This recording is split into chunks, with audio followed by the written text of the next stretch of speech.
Shalom, salam sejahtera bagi kita semua. Sidang jemaat Tuhan yang saya kasihi di dalam nama Tuhan Yesus Kristus. Nah, saat hari ini kita kembali belajar tentang seorang tokoh yang bagaimana imannya sungguh luar biasa di dalam Tuhan.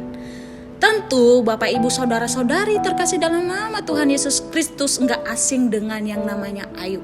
Nah, Ayub ini kita lihat bagaimana perjalanan kehidupannya, bagaimana dia yang bergelimpangan harus jatuh dan sejatuh-jatuhnya, tetapi pada akhirnya Tuhan memulihkannya. Nah, kita belajar dari seorang Ayub. Pertama-tama kita lihat bagaimana kehidupan Ayub sebelum dia kehilangan harta dan anak-anaknya. Ayub adalah seorang yang saleh, takut akan Tuhan, jujur, dan menjauhi kejahatan.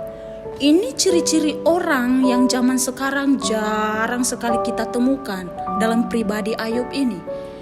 Namun, Ayub ini menunjukkan bahwa dia adalah seorang yang saleh, takut akan Tuhan, dan sebagainya. Dia menjauhi kejahatan. Bahkan ketika anak-anaknya berbuat dosa, dia menyembelih keledai domba untuk menebus dosa anak-anaknya itu. Nah, ini sebuah hal yang sangat wow gitu loh dari seorang Ayub. Namun perjalanan kehidupan Ayub itu tidak selamanya baik-baik saja. Nah, di sini imannya diuji. Catat, imannya diuji. Kita lihat apakah dia akan menang dengan itu atau malah dia jauh dari Tuhan. Kita lihat bagaimana respon atau sikap Ayub ketika kehilangan harta bahkan anak-anaknya. Yuk kita baca di Ayub pasal 1 ayat 21 sampai ke 22. Begini firman Tuhan, katanya, "Dengan telanjang aku keluar dari kandungan ibuku, dengan telanjang juga aku akan kembali ke dalamnya. Tuhan yang memberi, Tuhan yang mengambil. Terpujilah nama Tuhan." Dalam kesemuanya itu, Ayub tidak berbuat dosa dan tidak menuduh Allah berbuat yang kurang patut. Wow, luar biasa.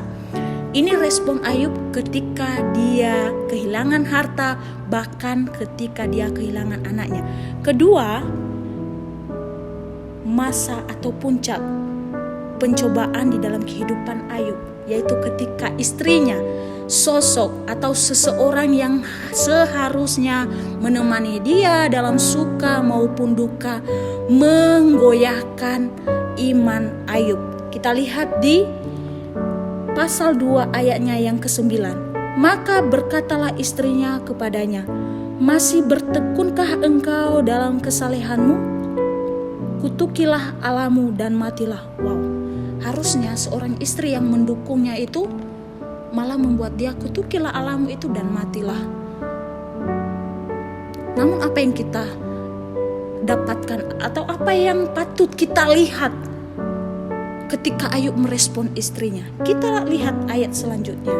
Ayat ke-10, "Tetapi jawab Ayub kepadanya, engkau berbicara seperti perempuan gila. Apakah kita mau menerima yang baik dari Allah, tetapi tidak mau menerima yang buruk?" Dalam kesemuanya itu Ayub tidak berbuat dosa dengan bibirnya. Untuk kedua kalinya Ayub tidak berbuat dosa dengan bibirnya terhadap Allah. Wow, iman yang sungguh luar biasa yang patut kita tiru. Bahkan ketika dia kehilangan segalanya, dia tetap berkata bahwa terpujilah Tuhan. Wow.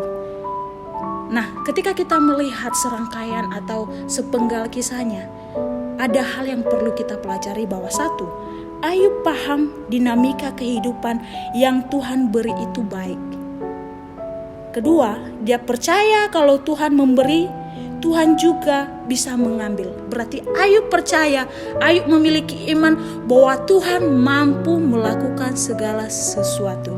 Ketiga, puncaknya adalah kepercayaan Ayub akan kuasa dan rencana Tuhan itu baik dalam kehidupannya, dan rencana Tuhan tidak pernah gagal. Kita baca di Ayub pasal 42 ayatnya yang kedua. Maka jawab Ayub kepada Tuhan, aku tahu bahwa Engkau sanggup melakukan segala sesuatu dan tidak ada rencanamu yang gagal. Titik. Puncak iman Ayub terhadap Tuhan itu berada pada kepercayaannya bahwa rencana Tuhan itu tidak pernah gagal di dalam kehidupannya. Sehingga ketika dia berkata seperti itu, keadaannya pun dipulihkan oleh Tuhan. Puji Tuhan, kiranya firman renungan pada pagi hari ini menguatkan kita bahwa iman percaya kita kepada Tuhan tetap kita pegang apapun keadaannya, apapun situasinya. Percayalah bahwa bila Tuhan yang memberi, Tuhan juga sanggup mengambil. Bahwa ketika Tuhan mengambil, Dia juga akan menggantikan. Puji Tuhan, Tuhan Yesus memberkati.